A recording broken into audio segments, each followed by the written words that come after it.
light of recent events where the Borough of Thurrock was brought to a virtual standstill on the 28th of January and the 9th of February because of events relating to the Dartford crossing, we request that Thurrock Council send a letter to both Essex Police and Essex Fire and Rescue Services to rethink their proposals to drastically cut essential services to the Borough of Thurrock and work with the Highways England on an action plan to combat the chronic congestion that affects the whole borough during such incidents. Thank you. Thank you, Councillor. Thank you, Councillor Jones, for putting this forward in the first place.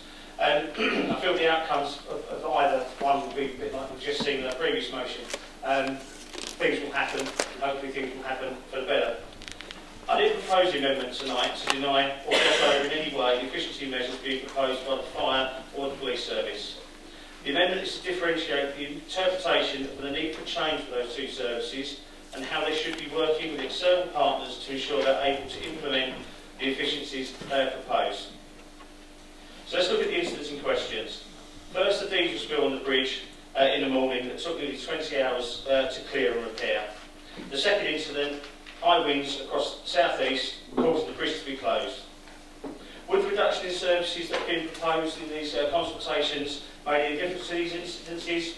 No. I've spoken to the fire brigade, they confirmed that. Now, try as anyone would like to, you cannot blame the government austerity measures for causing high winds or for causing diesel spills. I was one of the many people in this chamber and obviously across Thurrock that were caught in these incidences. It took me over 4 hours to travel from just past Hathaway Road to Ockenden and way over an hour and a half to get back to Grays. Now, this was due to the sheer rate of traffic and in many cases some poor driving with drivers blocking the exits at junctions, not realising obviously they weren't clear or sometimes just hoping for the best, causing this snarl up.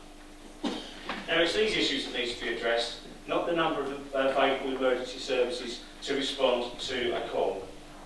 And indeed, I spoke to the chair of the Fire Authority and the Acting Chief Fire Officer, both of who said the proposals for change that they put forward will not affect their ability to respond to calls. So, really, the call to stop these efficiency measures going forward will do absolutely nothing to stop the snarl-ups.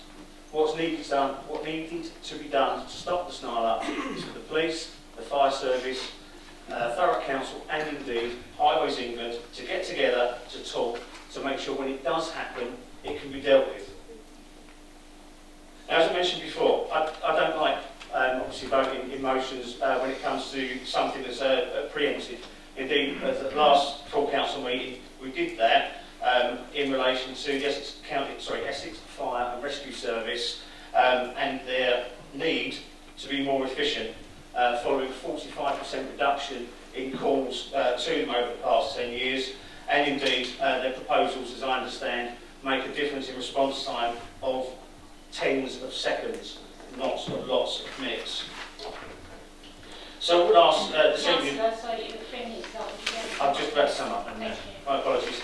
So I would ask members this evening to vote with their heads and indeed, really with their hearts, and look at the amendment that I put forward to make sure that the words and the actions are going to take place between all four services mentioned, but we do not hold back either the fire brigade or the police from making sure they have a more efficient taxpayer-funded service that can still provide the requirements of Thurrock. Man, I'll be very quick. I'm fed up with hearing about Tory efficiencies. These are now cuts in the service. I've seen the problems it can be when you don't have effective policing to dealing with major incidents, crime and disorder, and enough is enough. No more cuts. I was actually at the crime and disorder meeting after the Chancellor's announcement. And I asked the Crime Commission, I said, can you tell us what this means? I said, the Chancellor got up yesterday, along with Mr Cameron, and said, we're going to protect our police. Aren't we wonderful? So he said, Gerard, let me tell you, instead of cutting 19 million on the 6th of April, we've only got to cut 10 million. So I said to him, oh, well, that's very good. And tell me also, are the police stations going to be cut as well? And he said, we are going ahead with the police station cuts. So thanks to these Tory cuts, and that's what they are, Tory cuts, we now have a lack of police in our neighbourhoods. We now, as from the 6th of April, we will only have one police station. It's outrageous. And the Tories will stand up and they'll say, but you can report crime online. Hold on a moment. There are people who haven't got computers. What do they do? Do they make an ordinary way down to Grays by bus? I can't understand them. I really cannot understand them. It's scandalous. I can only understand this. I was on the police authority up to the time it was abolished in November 12. In November 12, we had approximately 3,600 police officers. After these cuts, we are told it could be 2,800, it could be 2,600. In other words, the Commissioner doesn't really understand how these cuts are going to impact, how deep they're going to be. Because let's make it absolutely sure, this Tory government will cut our police service further, and that's why in Chadwell... Councillor Rice, I'm sorry to... Yes, just 1 second. And that's why in Chadwell we have the problems with our motorbike nuisance, and we can't get the police up. It's outrageous, all because of these bloody Tories. I agree with the original motion. I think it covers all of the ground that we need it to. The only element I think I was going to add is that we need to make sure that those discussions that take place are very wide-ranging across the borough and loop in people like the ports that we've got in the borough, so that we can make sure we have the kind of communication with them that says, if there is a problem in the borough and we can more intelligently manage traffic, let's do that. Let's stop putting extra lorries into the system. Let's hold them back. Let's keep them in the lorry parks that we now have. So I think it's important to do what we can with other partners, as well as just the police and Highways England, to look at how we can make sure that these kinds of incidents have a And now, ladies and gentlemen, we are being blamed for the wind and the bloody oil. I've done it, I'm sorry. Fifth time, apologies. For a diesel spill. Right, let's be frank. You all right, Russell? Intentionally so. Oh, maybe not, maybe not. You should arrest him. I think let's get some perspective. No, Tory cuts have stopped that crap. Roy, I think the motion is a great one. I think we just need to get a sense of perspective. I think the idea of having a plan between Highways England, Thurrock Council and the emergency services is absolutely the right thing to do. I don't believe lamenting on the expression cuts is the right thing. That's why I totally support Councillor Gillespie's amendment. Let's just get some perspective and let's get these roads moving as quickly as we can when this motion at all, actually, but I feel that I do have to speak against Councillor Gillespie's motion, amendment. And I want to speak against it for one reason. It's something that Councillor Gillespie himself said. You know, what he said was on one of those days when we had absolute gridlock, certainly in the western centre of the borough, it took him 4.5 hours to go from Grace to Woffington, partly because of the level of traffic and partly because of poor driving.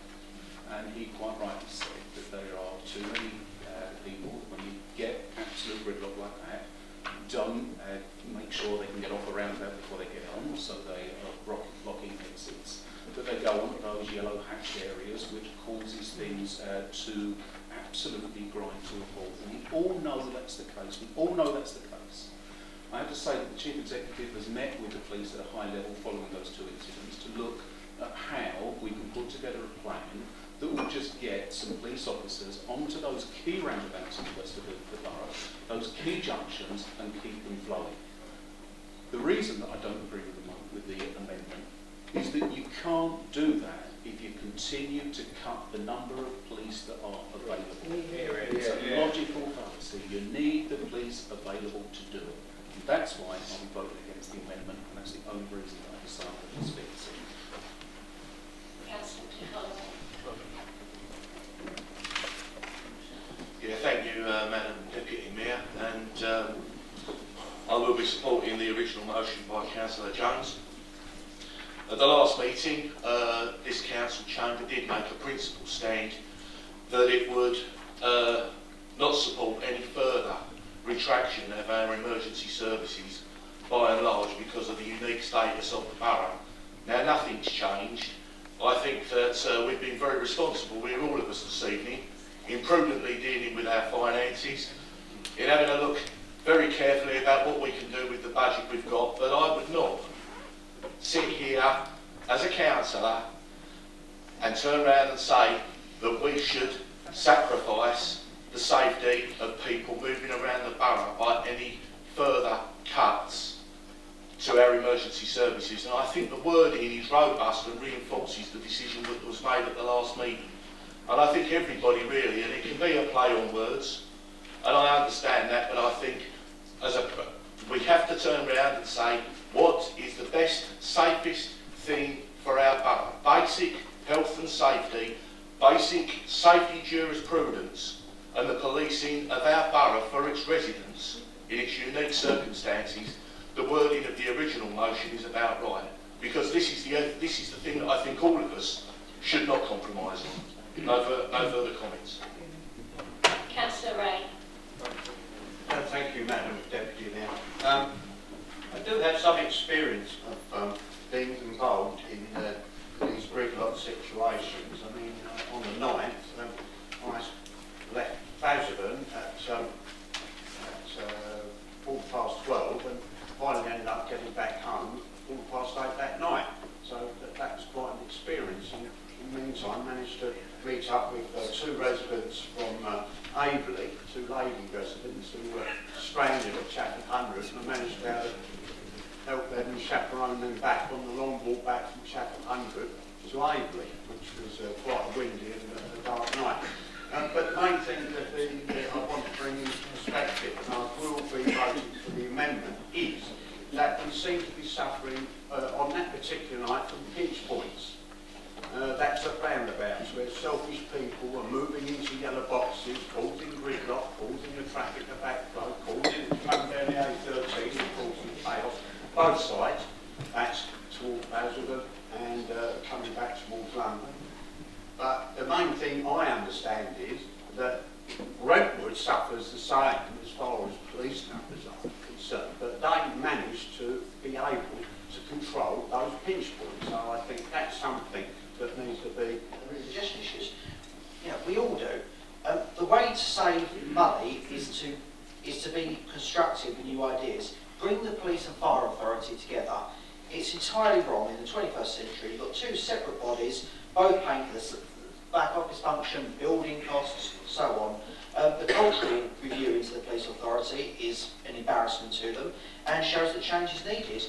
In addition, the prospect of having the taxpayer to fork out to pay for a new HQ for the police in Chelmsford, when there's a massive citadel that is the fire HQ in Chelmsford, is unacceptable. You can save a huge amount of money there, and that's where you can find money for the front line. Now, there's massive scope to release cash, put it on the front line, and do it in a smarter way. If there's a major road issue in Thurrock, I don't care who acts as long as someone acts.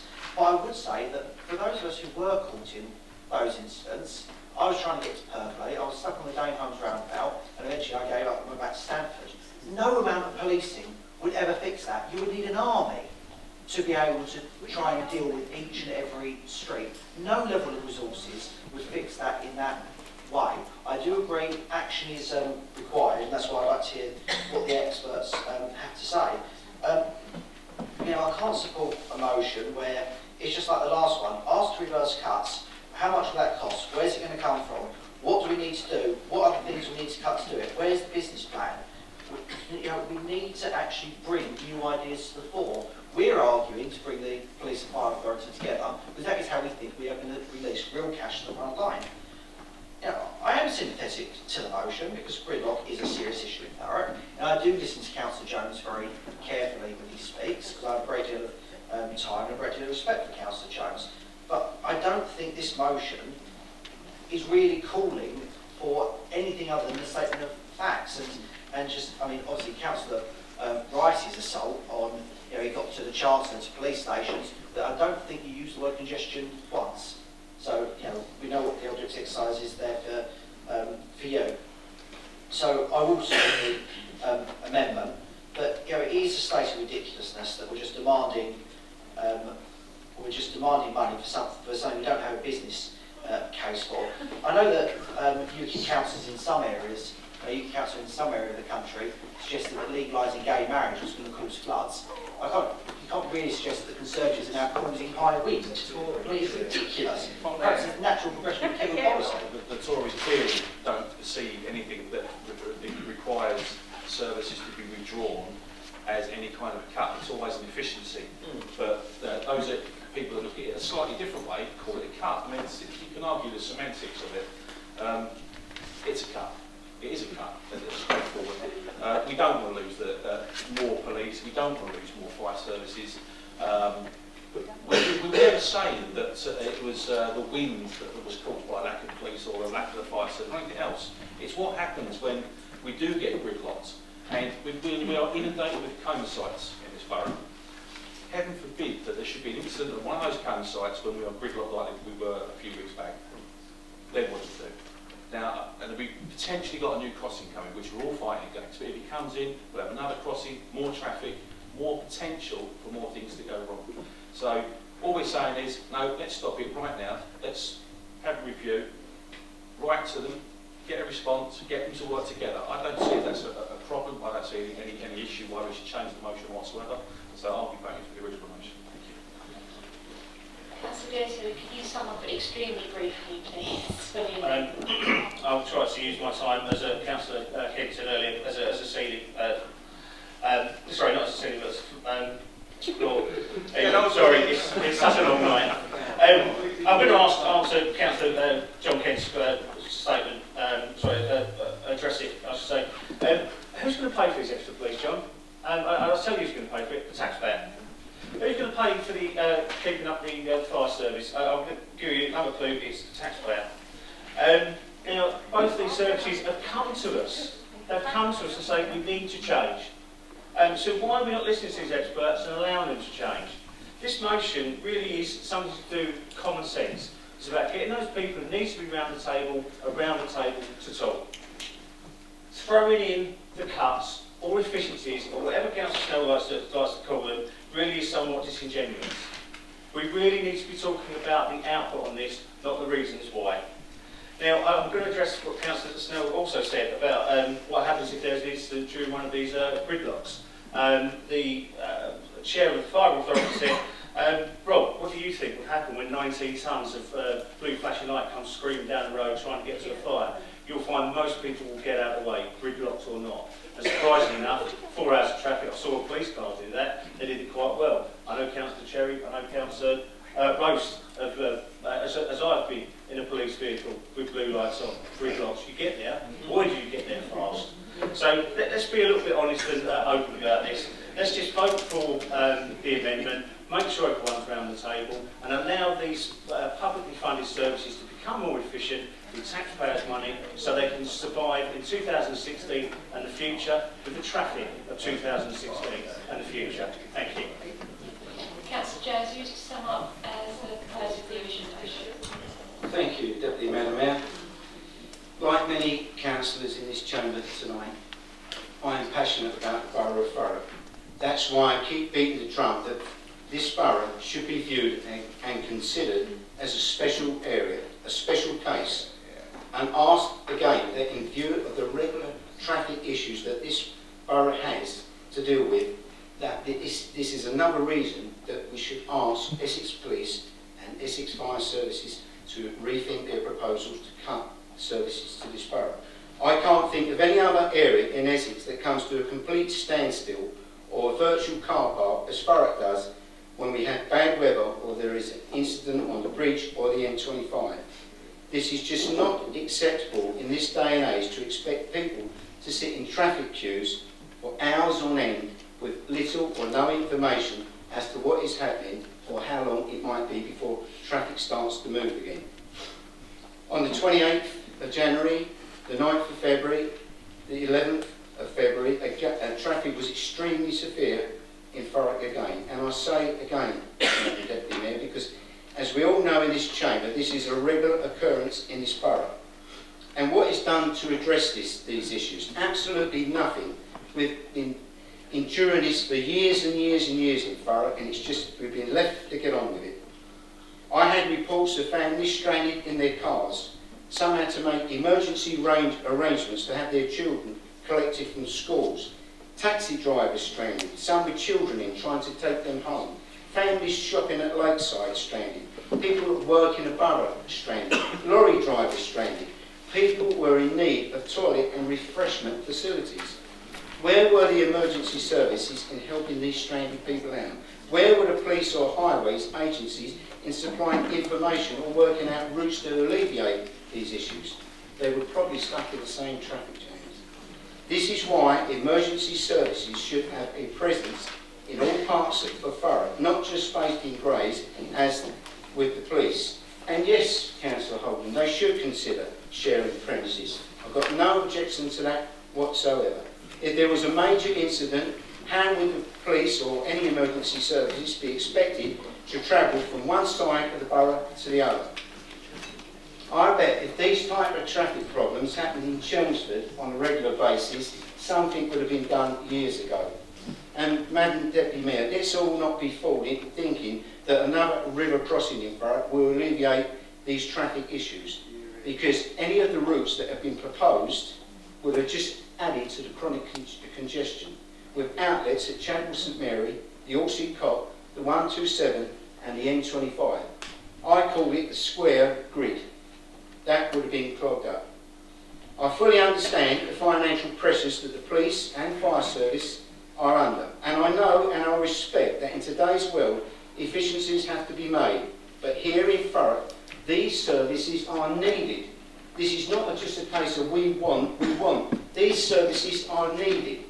That's why an emergency service presence should be spread all over the borough, and yet I do suggest that they investigate and explore sharing buildings and land for this purpose. Thank you very much. Thank you, Councillor. Right, Councillors, we'll be voting on the amended motion first. The amendment put by Councillor Little will be what we're voting on. So all those in favour of the amendment, can you raise your hands, please?